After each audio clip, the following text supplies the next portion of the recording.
মৰম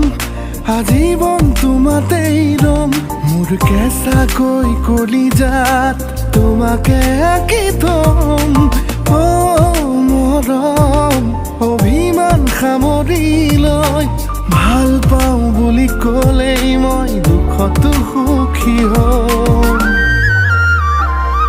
দুয়োৰে দুটিয়াকে এটি কৰি লৈ থাকা নামৰ কাষতে ৰৈ ভাল পোৱাৰে ঠিকনা বুজি থাকা নামৰ বুকুতে ৰৈ